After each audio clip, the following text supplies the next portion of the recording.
Hey everyone, today I'm going to share with you some games that I got through buying eBay lots. I've just been going crazy lately buying just like Famicom games mostly and Super Famicom games.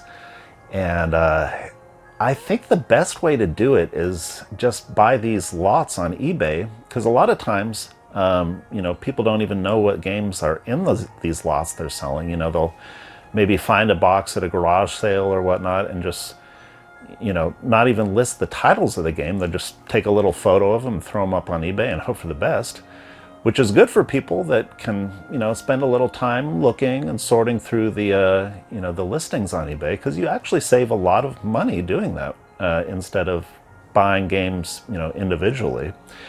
So what I've done, I've gotten three different lots of games, and I'm going to show you the games first in like each lot. I'm going to start with like the cheapest lot and then move up to the most expensive best lot I got. And I'm going to tell you how much I paid for the lot, and then I'm going to tell you how much that I would pay for like each game individually if I had bought them just like the cheapest one on eBay. So hope that makes sense. So first we're going to start with this lot. I've gotten all these just in the last like 2 or 3 weeks, I'd say. So there hasn't been like extensive playing on these. I captured footage, but I didn't play like each game all the way through or anything like that to talk about with you guys. But I will talk about a little bit just to tell you what they are. So we're going to start with Grand Prix 3. Now, I'm not sure if this game is on the American market or not, but this is basically like a Grand Prix racing simulator. And it's kind of interesting. They got some like English in it, so you can go through the menus at least.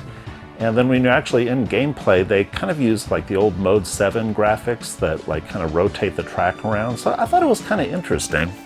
And I haven't played this for more than like 10 minutes or so, but I think it might be interesting if you guys are fans of like old racing games. It's no Gran Turismo, but it's still kind of interesting. And the second one in the slot I got is Populous 2. Now, I had Populous 1 on the Super Nintendo a while back, and I couldn't get into it at all. Like, the controls made no sense. I had no idea what I was doing. And this one looks to be kind of similar. You're basically trying to build a civilization, I guess, but it's very rudimentary. And it really got to have like instructions to know how to play. You can't just like jump into the game and play it. So I probably won't be playing this one. But the third game I got on this list here is one that I actually bought the whole lot for, actually. This one is called Assault Suits Valken. And in Japan, that's what it's called. But here, this is called Cybernator. And if you get a cartridge of the American version of this, it can be a little pricey. So I did a little research, and you can't read like all the dialogue in this Japanese version, obviously. But unless you're really like worried about what's going on in the story, you can still play the game pretty easily. It's like mech combat, not combat, but you're going through levels and shooting up stuff. It's just like a side-scrolling mech game. So this one I've been wanting to play for a while, actually. So I'm going to have fun with this one. Now here's one I have no idea about. I can't even pronounce the name. Let me see. Dai Bakusho Jinsei Gekyujo Oedo Niki. I probably pissed off some Japanese people there, but this is some kind of like board game, I think. I tried it. I can't read anything, obviously, but you're rolling a dice and kind of moving around on a grid. So I'm not really even sure what you do in this game, but it seems like some kind of board game, which I won't be playing. Here's another one that I have no idea how to play either. Partly just because I can't read the menus. It's like all in Japanese. And this is called, what's it called? pachinko fan.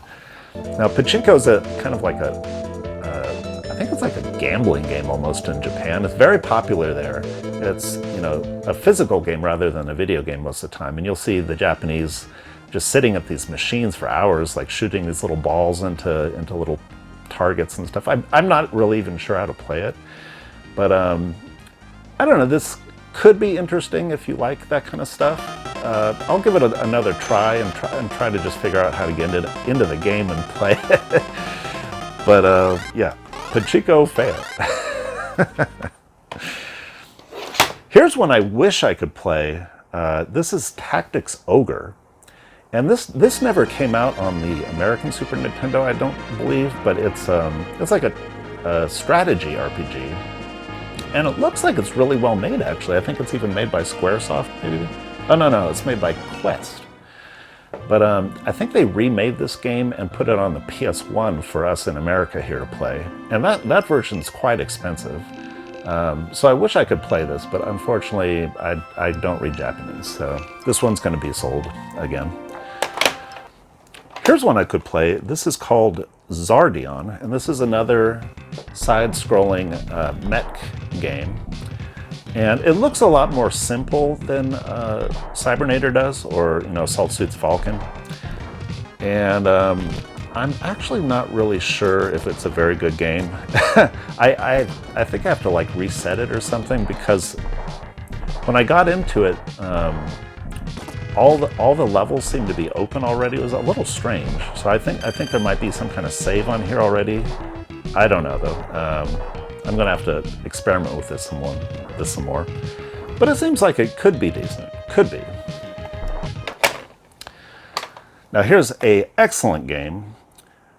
This one in Japan is called, I think it's called Contra Spirits, something like that. But we know this game here as Contra 3. And this is one of my favorite games on the Super Nintendo. I already have it, so this one I can just sell on eBay again and get some money back. But yeah, if you guys don't know Contra 3, this is an awesome game. Just run and gun goodness. Here's another one I can't play, Derby Stallion 3. This appears to be some kind of like horse breeding game when you race the horses that you breed. I could not figure out for the life of me how to play it. There's like all these kind of menus and stuff. You just really need to learn Japanese to play some of these. But I don't know, the graphics look interesting if you like horses running around, I guess. And lastly, we got Sailor Moon Puzzle, I believe this is called. And this is a very simple, just little puzzle game.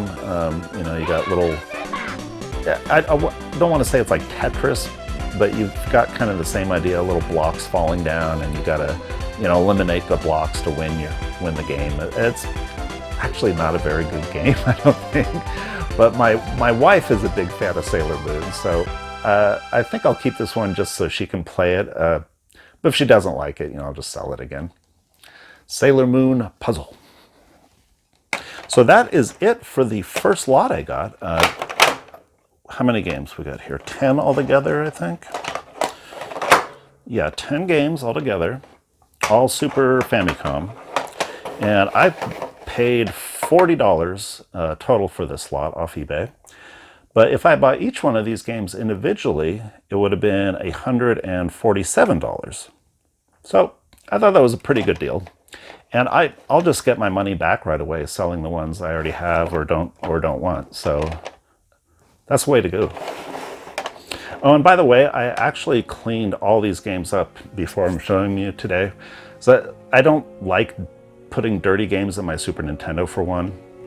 And these games were, most of them were pretty filthy, actually. It looked like it'd been sitting in someone's garage for a while, you know, just dust. And the contact pins on them, though, where, you know, they actually go into the system, a lot of them were kind of like corroded, you know, they dirty, really didn't look good. So I cleaned up all those too. And I just want to give you guys a little tip to clean the little, you know, the little pins inside here. I use this chemical called Brasso. It's like a very light metal polish. And you can just, spread some of it over the pins and very, very lightly rub them. You don't want to rub too hard, because if you do, it'll actually take off the little gold finish on the pins. But it'll just dissolve the corrosion most of the time if you just kind of rub lightly. So this is what I use. It works excellent. And if you get one of these games, even though these things are like 30 years old, you clean the corrosion off, and you'll like never have to clean it again if you take care of your games like I do. I keep them in a drawer here where they're not getting dusty and dirty again. There's no water on them, anything like that. And I clean them once, and that's it. I never have to clean them again. I never have to blow on the cartridges, anything like that. So that's my tip for you guys. Okay, we got a second lot of games here. This one, how many games here? These are all Super Famicom as well, and I've got 9 of them in this lot. So here's the first one. This is actually a derivative game of the Twin Bee shooter games. It is called Twin Bee Rainbow Bell Adventure, I believe in English. I don't know what it's called in Japan. But it's kind of interesting. It's like a very, very colorful game, kind of classic Nintendo, all kinds of colors, and it's like a side-scrolling, I don't know if you call it like an action game. It kind of reminds me of Sonic the Hedgehog almost, because it's so fast. And you've got a bunch of different moves and power-ups you can do. It's actually a little complicated if you don't know what you're doing. And I had a little trouble getting into the game, actually, because I don't read the Japanese in the menus. But if you kind of poke around, like, just experiment going back and forth in the menus, you'll eventually figure out how to get into the levels. And I haven't put too much time into it, but it seems like it could be good, especially for like kids, I'd say. This second one, I don't think we ever got this one in America. We got Joe and Mac 1 and 2 here, but I don't think we ever got the third one. This is Joe and Mac 3, and you play as a caveman. And this is another side-scrolling kind of platformer, I guess you'd call it. And you're running around, whacking guys with your club and whatnot, and getting little power-ups, all that kind of stuff. And I have never played the second one, but I have played Joe and Mac 1 before. And I thought that one was a little clunky feeling, just with the controls and how you control the little caveman. Just kind of like jumping and swinging with the club. It can be kind of, just doesn't work that great, I guess. But this one, they really cleaned up the gameplay. And it's very smooth. I think the graphics are a little better too. So this one's kind of interesting. I haven't put a whole lot of time into this one either, but this is, I think the cheapest one on eBay is like $40. So this is kind of a sought-after game here, I guess. This is called Rockman's Soccer. And I think we do have this one in America. This is just Mega Man Soccer. It's a soccer game where you're playing as Mega Man characters. And I've never really been into like sports games. But this one looks like it could be, a little different, like a little more simple, I guess, than say like your FIFA game, obviously. So this might be good for kids too. Soccer is like actually one of the games that I did play when I was a kid. I played soccer and like basketball. Those were my sports back in the day. And I don't even really know the rules for football. I've never been interested in playing football games or baseball games, really. I know how to play baseball, but I've never really been a sports gamer. But who knows? This one might be fun if I figure out how to get into it more. Now here's one that I thought was interesting. I've never heard of this one before. It is called, let me see. It is called Ikari no Yusai. And I think it translates to Angry Fortress. But this is a kind of an interesting, it's like I don't know if it's like a top-down shooter, you'd call it, but you're kind of going through mazes and shooting at robots and stuff. And I actually did play this all the way through almost. I got to the very end boss, and he beat me a couple times, and I ran out of continue, so I haven't gotten back. There's no passwords or saves, but you can actually play through this whole game in a little over an hour, I think it took me. But this is actually really interesting. I want to play this again and actually beat it. Very unique game, I think. We never got here, and it's a simple game. You know, there's not even like an option screen where you can adjust the difficulty or, you know, the controls or anything. You got the title screen and you're into the game. That's it. But I actually think this one's cool. So check out a little more on YouTube if you're interested in this one. Here is one. This is very Japanesey. I'm not sure what the name is in English, but this is called Ganbare Daiku no Gensan. And basically you're this guy, and as far as I can tell, his house was destroyed somehow by something, and you're put into the game and you're running through levels, whacking people with a hammer. Yeah, I don't know. I don't know what the point of it is. I haven't played it a whole lot. But the character sprites were very big, very unusual looking for a Super Nintendo. So I thought that was a little interesting. But yeah, I haven't really gotten into this one a whole lot. Here's another one I don't know anything about really. This is Go-Go Ackman. And this is a character that was, I guess, in a comic book or cartoon, like back in the 90s, I think.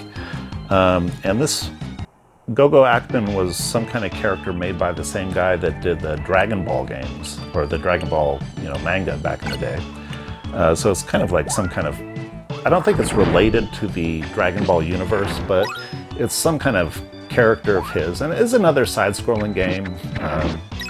I played through it a bit. Doesn't really seem too great, but for kids, I think it may be probably a good game for kids rather than older people. Here's an absolute classic, Super Mario World. I've already got a copy of this game, so I don't need this one, but I don't know, I might keep it just because I like this game so much. This was the first game I got with my Super Nintendo when I had it as a kid, many, many, many years ago. And man, I just had a blast playing this game. Me and my brother would just put hours and hours and hours on it. And I'm pretty sure we beat it at least 2 or 3 times, just going all the way through the game. But this was the first Mario game that actually had saves on it, which I was really disappointed that Super Mario 3 on the NES didn't have any saves or passwords or anything like that as far as I can remember. So each time you wanted to play it, you had to, go start at the beginning basically and just go all the way through it. But this one you can save almost anywhere in the game if I remember right, and it just made things like so much nicer. You could just go through the whole game, and this is a long game. This is much longer than Super Mario 3. But I mean, everyone knows what this is now, so I don't need to say much else. But yeah, awesome game. Here's a weird one. This one, I think, might be a little uncommon. It's called Yam Yam, and I looked on eBay for copies of it, and the prices were like, I think the cheapest one was like $45, and the other ones were like 80, 90, 110, 120, like really weird pricing on this game. So I don't know if this is kind of an uncommon game or not, but I am going to be selling this one because A, I don't read the Japanese in the game and I don't know what's going on in it, but there is like a little action scene where you're going between places. It looks kind of like what is that game? Like a Space Harrier type of gameplay, but it's really not very good. So if you guys know anything about this, let me know. I've never heard of it before. I don't know anything about it, but I think I'm just going to sell it. Unless there's like something hidden in it that I can't find, let me know. Lastly, this one is called Mickey's Magical Adventure. And actually, I'm not sure if this one's in the US or not. It probably is. We got most of the Mickey games here. But this is kind of just, you know, your typical Disney action platformer game for the Mickey Mouse games. I didn't really see anything super special about it. But, you know, these are good games for kids as well. The gimmick in this game, I think, is you can like pick up things and throw them. Or like throw them up in the air and do different moves with them and stuff. I don't know. It didn't really grab my interest very much when I was playing it. I'm not really a big Disney fan either, but for those of you who are, this one might be good for you. So that was the second lot, 9 games total, and I paid $120 for all those. No, I'm sorry. I paid $70. That's right. I paid $70 for these. 9 games for $70, and cheapest one on eBay, if I bought them all individually, they would all add up to $220. So I thought that was a pretty good deal as well. And I'm going to get most of my money back on these too, just by selling Yam Yam. I might be able to sell Yam Yam and just get all my money back. Who knows? Okay, so that is 2 of the lots down. Now this is the third and final lot, and this was the lot I actually bought first that kind of got me excited to look at more game lots on eBay. And this one is actually from an estate sale. It was kind of funny. I saw the guy's listing, and he just had a picture of the games, you know, and sitting in a box, and he said, these are from an estate sale. I have no idea what they are. Some of them appear to be Japanese, and I really don't know anything about them. So he just threw them up on eBay, and he didn't get any other bidders. I was the only bidder on there, so I grabbed this lot. And this is kind of an interesting lot for me. I don't have a Famicom system, you know, the Japanese NES. And some of these games are for the Famicom. Let's see, the first one I'll show you here. This one is called Antarctic Adventure. And this is a very simple game. I think it's from like 1985. It's a very early NES game. And you're like running as a penguin, trying to get through, basically trying to get as far as you can before your time runs out. I thought it was an okay game, you know, considering what it is, but I really didn't have a lot of fun with it.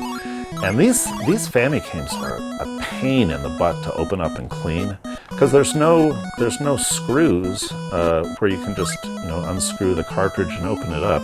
I actually had to get like a big oil filter wrench, and what you do is you pinch this on the kind of like on the front half of the case, and that'll, if you squeeze it hard enough, it'll kind of loosen up the hinges where you can pop it open. But unfortunately, I didn't know that when I was opening up the first one, and I just kind of tried to pull it apart. I really kicked myself after this, because this is Gradius 2, a very uncommon game. But you can see I kind of broke it. I broke the hinges on it, unfortunately.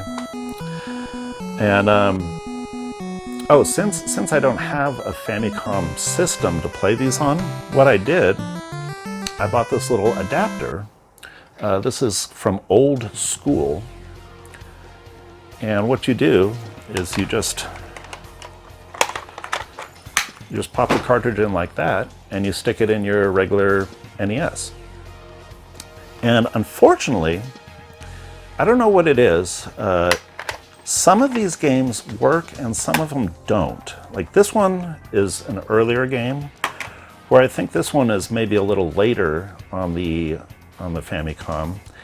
And I noticed it's got a different kind of chipboard in here. I can just take it out and show you guys, actually.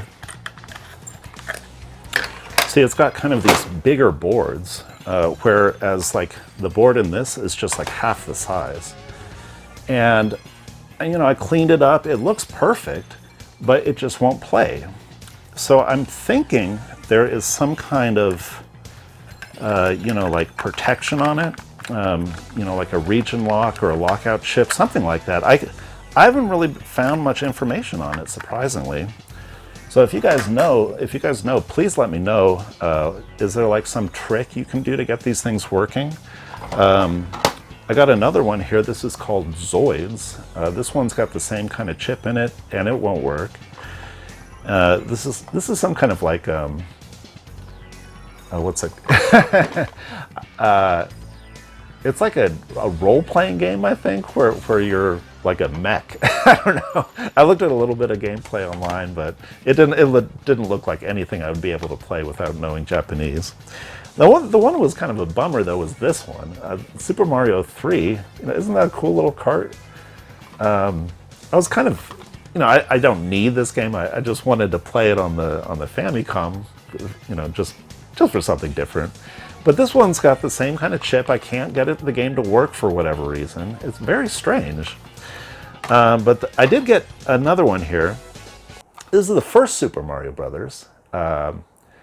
Oh man, I've got such fond memories with this game. When I was a little kid, I remember after school, I'd ride my bike into town, and there was like a pizza shop that had an arcade of this, and I'd just ride my bike over there and play that like all the time. I remember when I was a kid. And this game is classic. It's it's the same version as the NES one here. I think maybe some of the text has changed, but you don't really need to read Japanese to play this game. And fortunately, this one works because it's an older game. It's got like the smaller chip inside. So I guess maybe they didn't put the region lock on it or something. And this is another one. This one works too. This one is called Super Arabian. And it's kind of like an old arcadey feeling game. You're like this little guy running through these levels collecting letters to progress to the next level. And it's, very basic. It's got the same song going through every level. It's kind of grates on you after a little bit. But I don't know, I thought it was kind of interesting to see something like this. And I think this is kind of an uncommon game. I really didn't see it anywhere, online when I looked for it. But this is a nice little copy. It was filthy, but I cleaned it up and, luckily got all the dirt off of it, so it didn't show too much. This is the only white cartridge I've ever seen for a Nintendo game. So those are the Famicom games. I got 5 of those. And there was some Super Famicom games too. This one is actually pretty fun. This one's called, it's a Parodius game. It's like a shooter. What's this one called? This one's called Parodius Da, which maybe is like the second Parodius. I don't know. I think Da is German for 2, maybe. I don't know. Don't hold me to it, guys. But yeah, this one's a shooter. That's a cute 'em up shooter, as they call them. And it's pretty difficult actually, but this plays the same as the Gradius games, where you're shooting the power-ups and you can kind of select which one you want to use. Good gameplay, and yeah, this one is a little hard to find too, I think. So I was happy to find this one. And the other Super Famicom was F-Zero. And I already have a version of this too, but my copy's pretty beat up, so I'm just going to keep this one. This one's a lot nicer shape. And I love this game too. It's, probably the best racing game on the Super Nintendo, I'd say. Great music, good physics on the hover cars. It's just a classic game. I've put many hours on this one. And also, this lot was kind of like mixed with half Japanese games and half American games. And the reason I got this lot initially was for the American games. And I found one that I've been looking for a very long time. This is called Conquest of the Crystal Palace for NES. And this is a very unusual game, very uncommon game. It's like a side-scrolling adventure game where you play as a little boy, with a sword. You're running through levels and stuff. And I've been keeping my eye out for a while for this one, but it's always been kind of pricey. I've never really wanted to pay for it. But in this lot, it was just sitting there, so I said, "Oh man, I'm gonna bid on this lot." And luckily, I ended up getting it. So yeah, an uncommon NES game that I've can add to the collection. I really don't buy that many NES games anymore because I've got all the ones I really want to play. But you know, every so often there's just like kind of one that's out there and it's like, oh yeah, I've been looking for that one, and that's what happened with this one. And another one I don't have in the collection, which I've also been wanting to add for a while, is the original Zelda. And I'll be honest with you guys, I have never played the first Zelda. Can you believe it? But I've got the second Zelda on the system too. You know, they got these kind of classical gold carts. And a lot of times you'll see these and the gold's like all rubbed off and stuff. The actual plastic under it is black. So you'll see like black spots over all these a lot of times. But this one's in fairly decent shape. You can see a little bit of wear here and a little bit of wear there. And the guy actually wrote his name on the back of it too. Dale, you might be dead since this was an estate lot, but you shouldn't write your name on your cards. But I just took a little alcohol and I just rubbed it off. And you can still see it very faintly, but I got most of it off. So the original Zelda will be finally played. Not bad. And these even came with little cases for them. And we got another gold game. This is called Quattro Adventure. And this is kind of one of these like off-brand games for the NES, like unlicensed. And there's actually a switch in back so you can, you know, get it to work if your system's got some kind of lockout chip or something. I don't know exactly how it works. But this cartridge is kind of junky, actually. I usually have to put it in my system, take it out a few times before I can get it to work. Even though the pins look brand new, it just is kind of janky. But this has 4 different, like very kind of mediocre games on it. Very like childish games. Nothing I'd really be interested in playing. And this game is, even though it's like a gold cartridge, it looks rare and stuff, I think it only sells for like $10 on eBay. So no one really wants to play these games. It's kind of funny. Oh, but there's, let's see what's on here. There's a game called Boomerang Kid. There's one called Super Robin Hood. There's one where you're playing as an egg guy called Dizzy.